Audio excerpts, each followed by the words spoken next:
नमस्कार विद्यार्थियों, आज हम चर्चा करेंगे सर्वोच्च न्यायालय का संगठन और उसके क्षेत्राधिकार।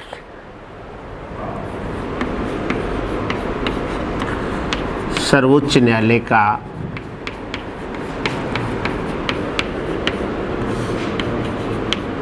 संगठन और क्षेत्राधिकार। संविधान के भाग 5 में अनुच्छेद 124 से लेकर अनुच्छेद 147 तक न्यायपालिका से संबंधित प्रावधान। भारत में संघीय शासन व्यवस्था पाई जाती है, जहां दोहरी सरकार होती है, केंद्र और संघ की, किंतु संघीय शासन व्यवस्था होने के बावजूद भारत में एकीकृत न्यायपालिका पाई जाती है। एकीकृत न्यायपालिका पाई जाती है और उसकी संरचना पिरामिडीय आकार की है, अर्थात टॉप पर सुप्रीम कोर्ट है, हाई कोर्ट्स हैं, डिस्ट्रिक्ट कोर्ट्स हैं और नीचे स्थानीय अदालतें हैं। इस प्रकार से भारत में न्यायपालिका की संरचना एकीकृत न्यायपालिका के रूप में पाई जाती है। अनुच्छेद 124 में सुप्रीम कोर्ट के संगठन से संबंधित प्रावधान है। संविधान लागू होने के समय सुप्रीम कोर्ट में कुल 7 न्यायाधीश थे। वर्तमान में सुप्रीम कोर्ट में 30 + 1 = 31 यानी 30 न्यायाधीश एवं एक मुख्य न्यायाधीश सहित कुल 31 न्यायाधीश हैं। अब अगला प्रश्न उठता है कि कौन व्यक्ति भारत का सुप्रीम कोर्ट का न्यायाधीश बन सकता है, यानी सुप्रीम कोर्ट का न्यायाधीश होने की योग्यता क्या है। न्यायाधीश, सुप्रीम कोर्ट के न्यायाधीश की योग्यता।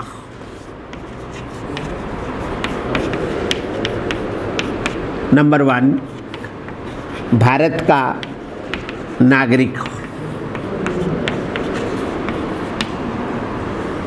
नंबर 2, किसी उच्च न्यायालय का 5 वर्ष तक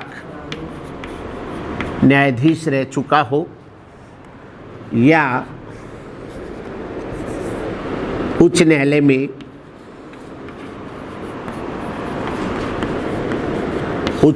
में 10 वर्ष की वकालत का अनुभव हो, 10 वर्ष की वकालत का अनुभव हो, या फिर राष्ट्रपति की राय में पारंगत विधिवेता हो। राष्ट्रपति की राय में पारंगत विधिवेता हो। ऐसा व्यक्ति जो इनमें से कोई योग्यता रखता है, वह व्यक्ति भारत के सर्वोच्च न्यायालय का न्यायाधीश बनने की योग्यता रखता है। अब बात आती है कि सर्वोच्च न्यायालय के न्यायाधीश की नियुक्ति कौन करता है। सर्वोच्च न्यायालय के न्यायाधीश की नियुक्ति राष्ट्रपति द्वारा की जाती है। किसके द्वारा की जाती है? राष्ट्रपति द्वारा की जाती है। अब देखिए, नियुक्ति के संबंध में 2 प्रक्रियाएं हैं। नंबर 1, मुख्य न्यायाधीश की नियुक्ति की व्यवस्था और दूसरी अन्य न्यायाधीशों की नियुक्ति की प्रक्रिया। की नियुक्ति सामान्यतया अनुच्छेद 124 में प्रावधान है कि राष्ट्रपति ऐसे व्यक्ति को या सर्वोच्च न्यायालय के वरिष्ठतम न्यायाधीश को मुख्य न्यायाधीश नियुक्त करेगा। सामान्यतः संविधान का प्रावधान है कि राष्ट्रपति किसी न्यायाधीश की सलाह से जिससे वह लेना उचित समझे सर्वोच्च न्यायालय के मुख्य न्यायाधीश की नियुक्ति करेगा। सामान्यतया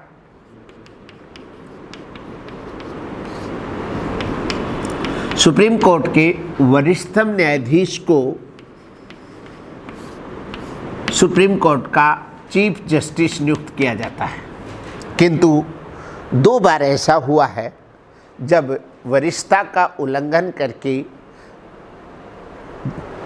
कनिष्ठ न्यायाधीश को मुख्य न्यायाधीश। ऐसा कब हुआ? पहली बार 1973 के केशवानंद भारतीवाद का जब निर्णय आया, वह सरकार के अगेंस्ट आता है और इस निर्णय के चंद घंटों के बाद 3 न्यायाधीशों की वरिष्ठता का उल्लंघन करते हुए अजीत नाथ रे को भारत का सीजेआई नियुक्त किया जाता है। न्यायाधीश सेलेट, हेगड़े और ग्रोवर, इन तीनों की वरिष्ठता का उल्लंघन करके अजीत नाथ रे को सुप्रीम कोर्ट का चीफ जस्टिस नियुक्त किया गया, जिसके परिणाम स्वरूप इन तीनों न्यायाधीशों ने अपने पद से इस्तीफा दे दिया।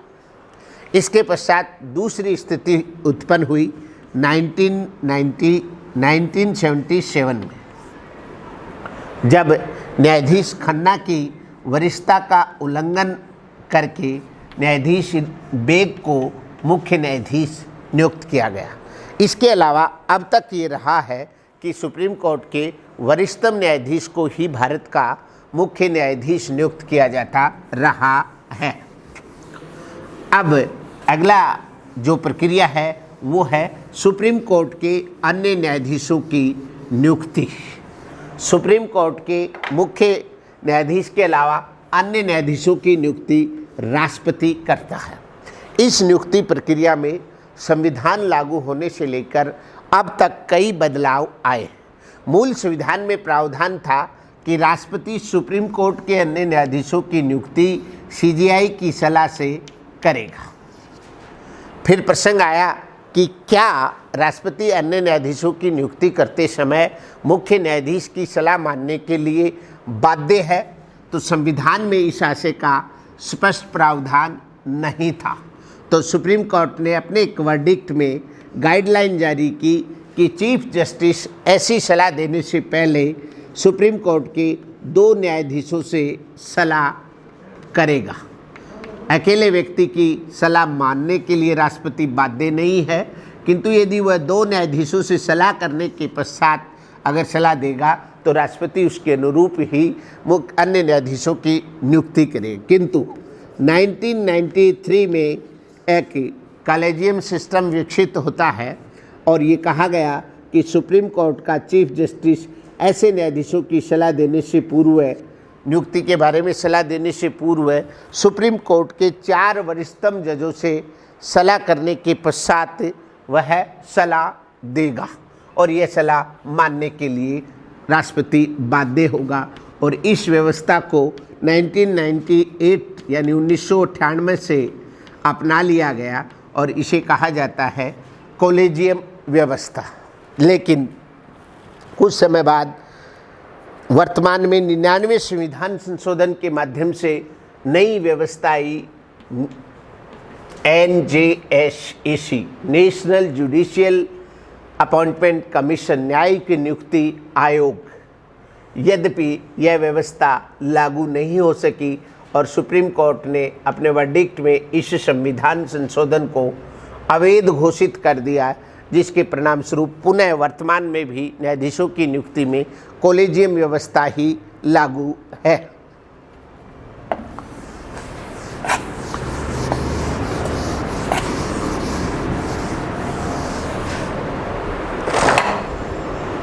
अब हम चर्चा करते हैं सुप्रीम कोर्ट के न्यायाधीशों का कार्यकाल।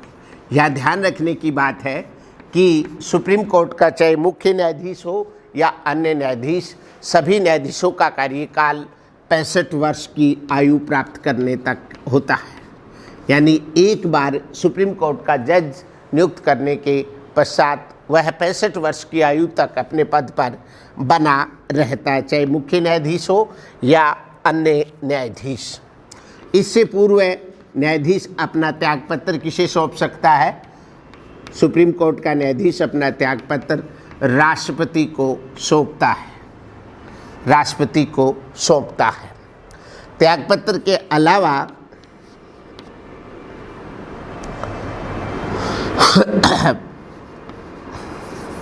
दो आधारों पर यानी साबित कदाचार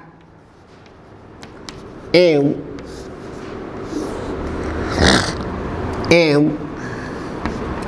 असमर्थता के आधार पर किसी न्यायाधीश को उसके पद से हटाया जा सकता है।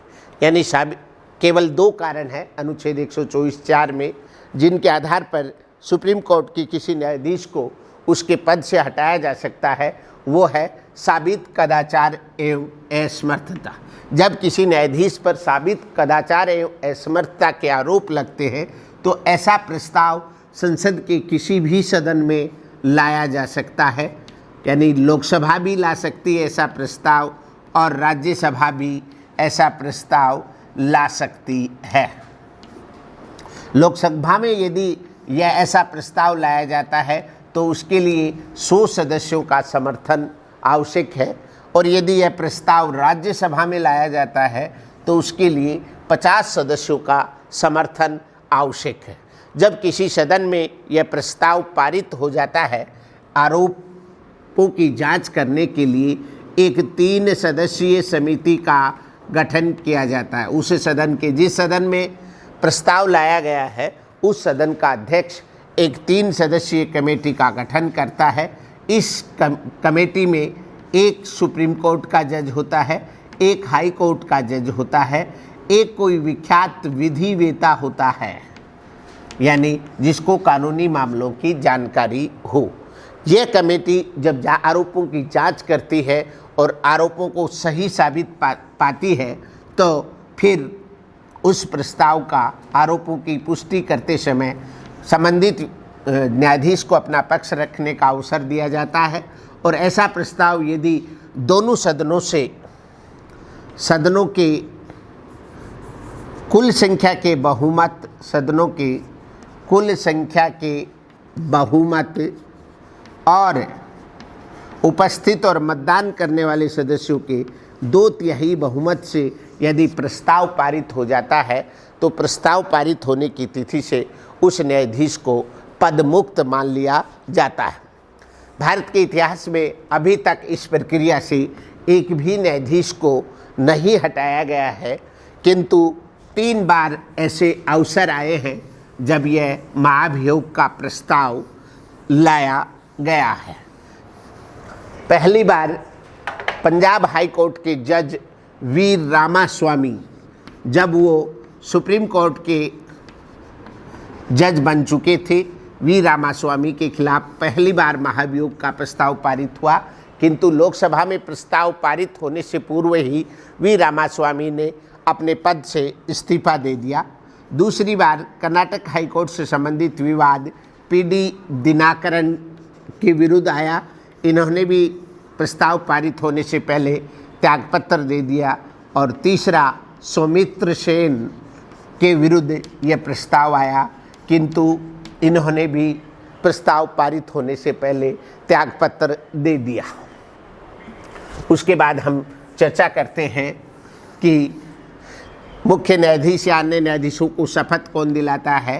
तो सुप्रीम कोर्ट के न्यायाधीशों को शपथ राष्ट्रपति द्वारा दिलवाई जाती है। इसके अलावा वेतनमान की अगर बात करें तो सुप्रीम कोर्ट के चीफ जस्टिस को 2,80,000 रुपये प्रतिमाह वेतन मिलता है। अन्य न्यायाधीशों को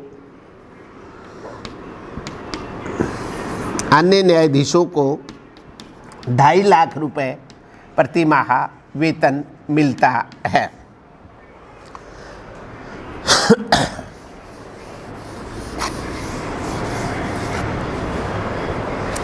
सर्वोच्च न्यायालय का मुख्यालय दिल्ली है, किंतु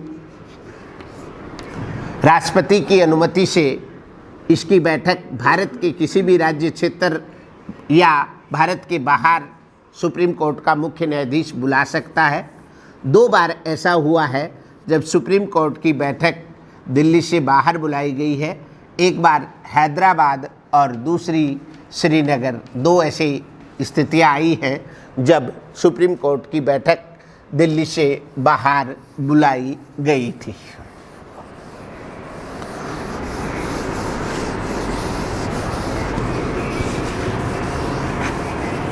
तो इस वीडियो में हमने सर्वोच्च न्यायालय के संगठन के बारे में पढ़ा।